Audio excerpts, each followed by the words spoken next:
There's a very special island off the south coast of Australia where thousands of penguins come to breed. And thousands of people come to watch. Unique to this corner of our planet, the smallest of all penguin species, the little penguin, is battling to survive in a human world. But a dedicated team of scientists has sworn to guard them from people, predators, and this year from the hottest summer since records began. As starving chicks struggle to hang on and their parents scour the oceans for a dwindling supply of fish, what will it take to protect the pocket-sized creatures of Penguin Island?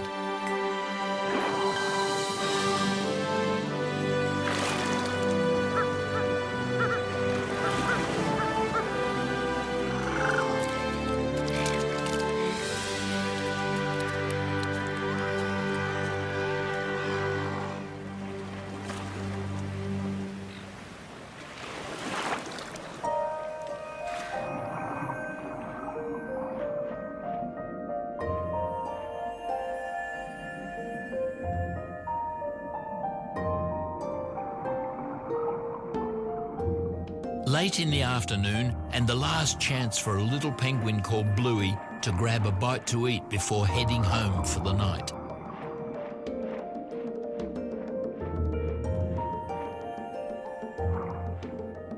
Bluey might spend days, even weeks out at sea.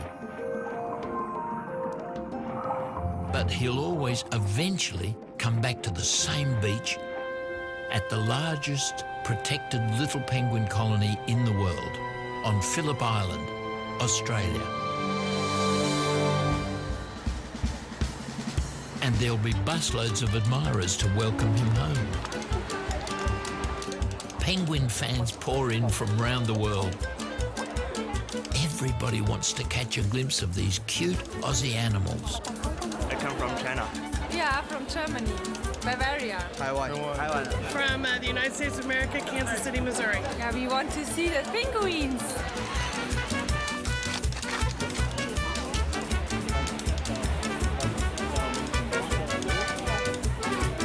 I can ask you all to please be nice and quiet and stay seated and watch these little penguins coming ashore.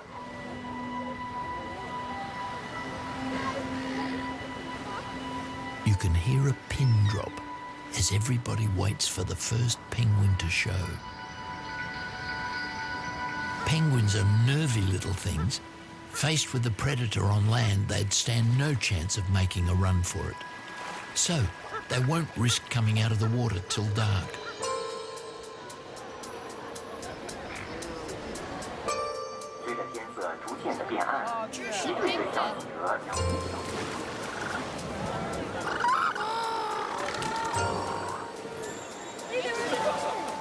The quick dash across the beach that Bluey and his pals make every night generates a cool $26,000 tourist dollars each year. And that's for every penguin. Once the penguins go off stage, the audience return to their comfy hotels. What they don't get to see is this: the remarkable private life of Australia's little penguin. It takes Bluey an hour to climb up from the beach to his old burrow in the garden of a cliff-top beach house. Last year, he raised 2 healthy chicks here with his long-term mate Sheila. Penguin partners separate over winter, and it's been weeks since he last saw Sheila. Now spring is coming, penguins return to the colony to meet and mate near their old burrows. But there's no sign of Bluey's Sheila yet.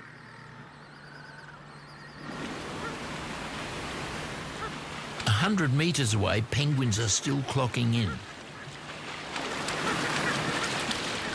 This route home bypasses all the tourists.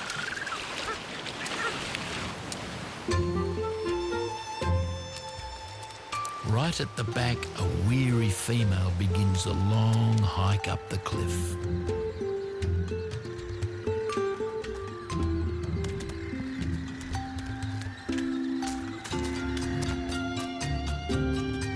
She's picking up the pace. She remembers her way home.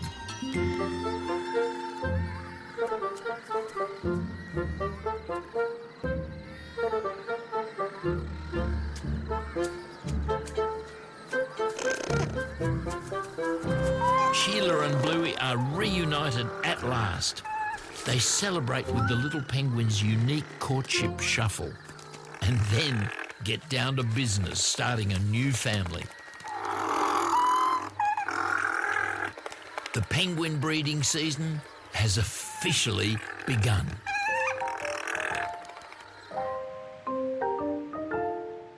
Little penguins have adapted to live along the warm southern coastline of Australia. For thousands of years, they dug their burrows all over the coast of Phillip Island until human settlements started to gobble up their habitat. Now, the island's last remaining penguin colony clings to one rocky peninsula. And that's where Bluey and Sheila have made their burrow. It's a prime sea view location for a penguin hideaway. All new building has been stopped here and the remaining houses slowly removed. This will be the last season when people and penguins live together because the island peninsula has been designated a fully protected nature park. The park already has its own research facility where critical penguin study has been conducted since 1968. Top zoologists now flock here from across the world. Well, the first priority, I guess, was I've made a list of the birds that were breeding. These experts know there's much more to the little penguin than its cuddly public image. Perceived as cute, fluffy, fairy little animals, and once you meet them, they're the toughest creatures and they have the hardest life, and you can't not admire that. No one knows penguins like Marg Healy. She runs the park's wildlife hospital. She nurses dozens of birds back to health every year and has grown to love and respect them. Every single penguin I've ever met is different. They really are. They might look the same to other people, but I can pick penguins by looking at their facial features. You're full. You are. Marg provides whatever the animals need to make a speedy recovery. What are you doing, Jack? You're nocturnal. You're nocturnal. It's really hard for babies in care because they're so lonely. And they actually need nurturing like sort of small children.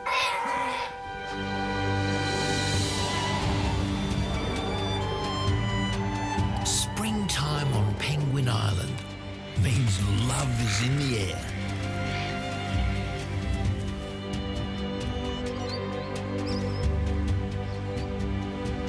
It's time to check up on some of the 13,000 penguin couples that breed here in one of the planet's most studied penguin colonies. Field researcher Leanne Renwick examines Bluey to see if he's got what it takes to raise a new penguin family. This male weighs almost 1.5 kilograms, so for an adult male at this time of year, that's a really nice weight. Scientists have now amassed more than 40 years' worth of data on the personal life of the little penguin. This is a scanner. Most of the penguins here now actually have a microchip inserted just under the surface of the skin, and that's a way that we can identify each individual.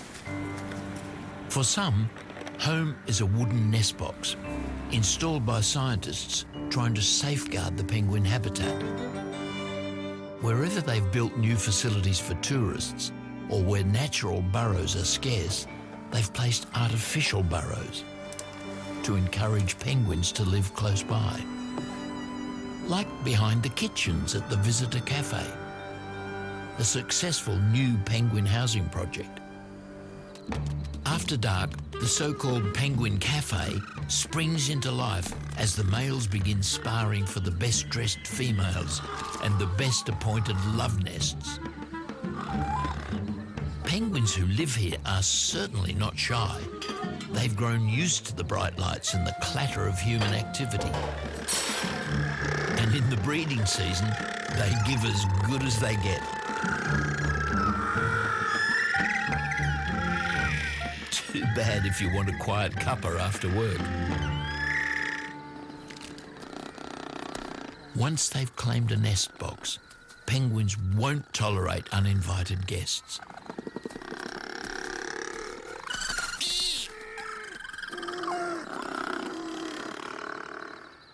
This is Rocky. He's a 3-year-old ready to start a family.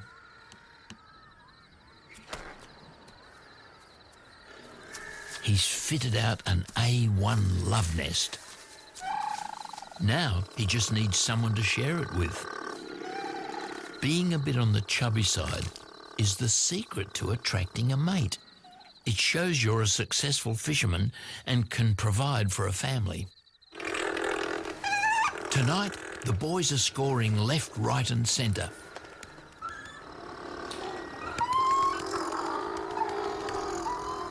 Everyone, that is, except for Rocky. Oh, and the cafe's perennial bachelor, Spike, who's constantly nest building. Spike is already 2 years old. He's determined, all right, but it seems a bit dim-witted. And he too is yet to find a mate. He's watched all the home improvement shows, it seems.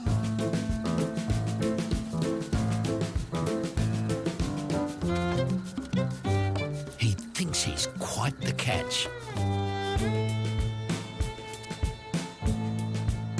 But not for that one. It's back to the renovations for Spike. Which penguin will be first to win a mate? Fastidious Spike or Fat Rocky? 2 weeks later, and spring has truly sprung at the Clifftop Burrow. Bluey is sitting on 2 new eggs that Sheila has laid. She's gone to sea. Now she's 50 kilometres offshore looking for fish. They can only hunt one at a time, and soon they'll have 2 hungry mouths to feed. Meanwhile, Bluey is minding their precious eggs. He's not the only one that's housebound. All over the colony, penguin mums and dads take turns to keep their eggs warm and protected from predators for 35 long days until they hatch. Bluey has a human neighbour, Elizabeth Lundahl Hegedus, although she will be leaving in 6 months. Her house is to be demolished as part of the grand plan to make this a complete penguin sanctuary. Already her garden is full of breeding pairs. There are penguins all over the whole area. Wherever you see this vegetation over there, there'd be penguin burrows spread out. It's been more than 30 years since Elizabeth first came from Sweden to live on this exposed outpost in Australia. Oh, there's a penguin possibly sitting on eggs. It's got a very good solid beak, which indicates that it's a male, and he's getting a bit worried. We've got the 2 artificial burrows over here. They've got eggs there, so normally they will stay with the eggs 3 or 4 days each. Obviously, they don't like having their roof suddenly opened up. I wouldn't either. Penguins like Bluey try to raise 2 chicks each season. On average, only 1 will survive. Bluey's hungry, but he must guard the eggs till Sheila gets back tonight. Anyway, the beach is a no-go zone during the day. The skies are full of gulls that will swoop on any unsuspecting prey. In broad daylight, there is just nowhere to hide. Bluey will not budge an inch. He cannot leave his precious eggs for 1 second. And he keeps a keen eye out for intruders. Like this copperhead snake, casing out penguin burrows on the off chance of a quick feed. But not on Bluey's watch. Hopefully the relief guard will be on her way soon. Penguins are starting to raft up before coming ashore. Maybe Sheila will be among them. Some are already approaching the parade beach.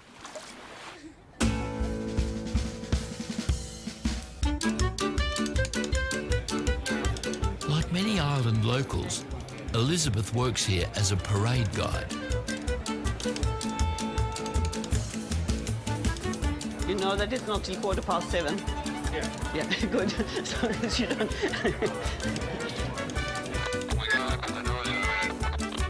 So now you get the stampede. If you go sideways up, then no penguins come up in the...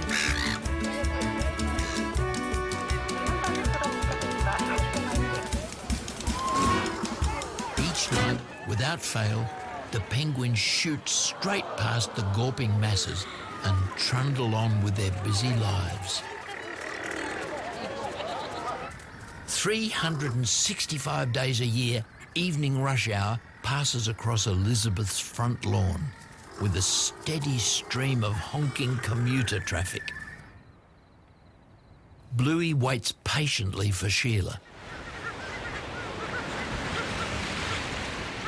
Fossil records show that at least 65 million years ago, penguins traded in their wings for flippers, which means now the only way up those cliffs is on foot. For many, it's a kilometre walk to their burrows.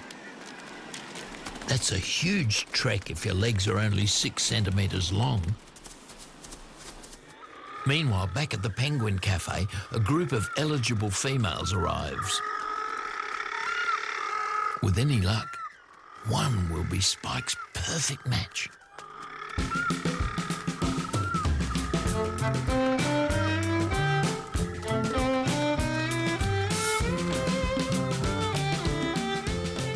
This is Tash. She lost her chicks last year when food ran short. Now she's looking for a new partner to try again. An older divorcee. Could be Bachelor Spike's lucky night.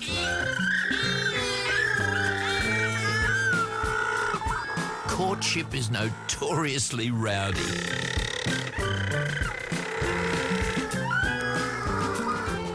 Only when they actually start mating do things quieten down. Penguins don't have external sex organs like mammals. It's believed that Spike's flipper beating and back massage stimulate Tash. Their reproductive tracts, called cloacas, come together for all of a second and, hey presto, sperm is transferred. Once they've mated, males jealously guard their females. With no time to get her back to his carefully prepared pad, Spike quickly bundles Tash into the nearest empty nest box, out of the way of any rivals.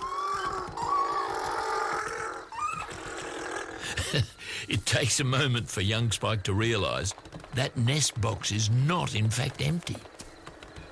And that flipper beating sound coming from inside is a really bad sign. Spike can only take so much. Suddenly it's pandemonium at box 162. The penguin inside is none other than Rocky, Spike's neighbour and rival. And their razor-sharp beaks are deadly weapons.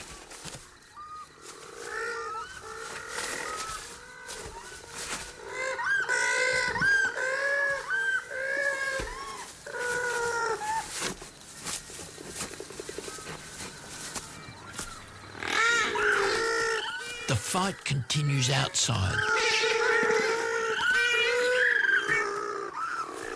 And just when the fellas are flagging, Tash rushes out and joins in.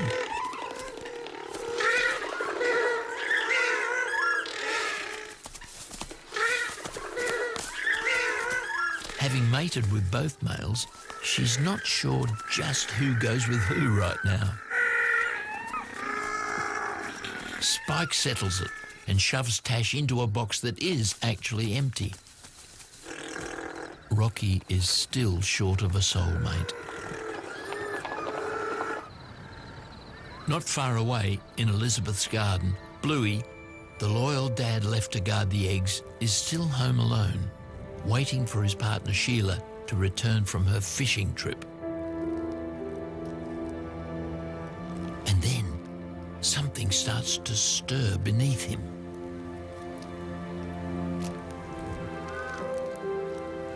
The first little chicks of the season are set to make their grand entrance.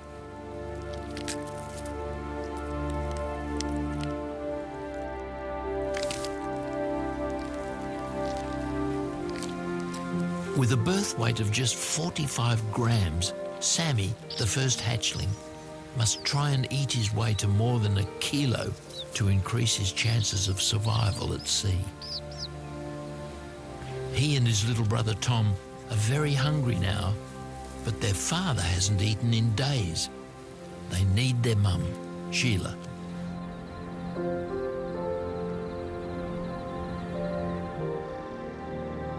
By the time Elizabeth turns in, Sheila is still not back. It looks like Bluey's on his own again for another long night. A night vision camera shows us what happens next.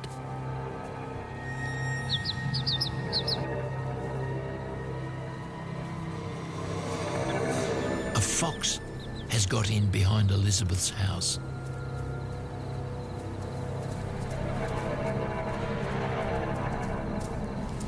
In desperation, Bluey tries to conceal his tiny chicks. It is little protection. A prowling fox could take them all in a flash. We've had instances where a fox has come out to the penguin reserve and they can sometimes kill 30 or 50 penguins in a night. It's just horrific. There's just dead penguins everywhere, basically. They soon find evidence of the predator's killing spree.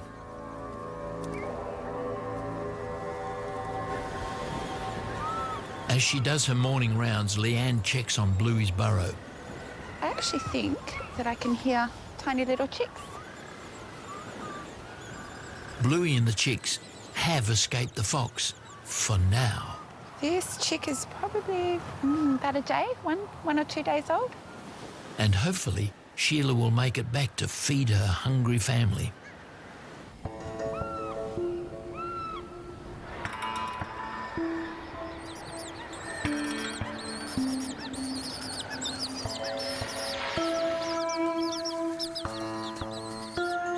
The little hatchlings won't last another night. They desperately need their mother home with food. But first, she'll have to make it past the fox. Penguin parents scurry home as quickly as they can. Struggling to catch up is a female penguin weighed down with fish. Sheila is back at last with her devoted partner Bluey and 2 new offspring. From now on, the couple will take it in turns to babysit, heading off for 1 or 2 days at a time to find fish. And Bluey can at last go and feed himself. The kids are not the only ones who are starving.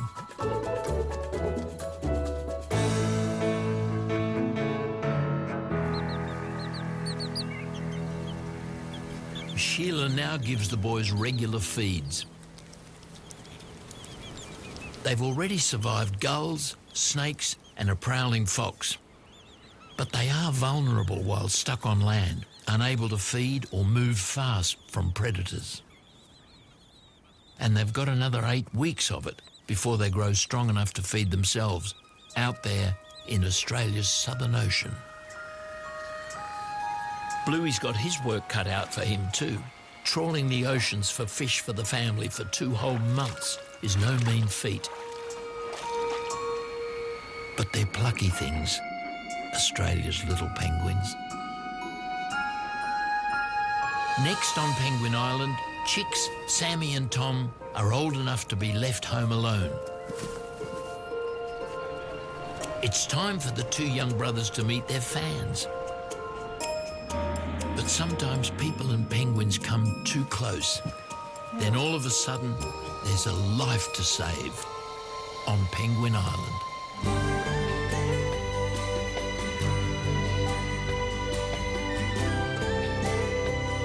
Join us tomorrow to take the dog for a run, salute the slide rule and celebrate the mighty Telecaster with the team from Collectors tomorrow night at 8 on ABC One.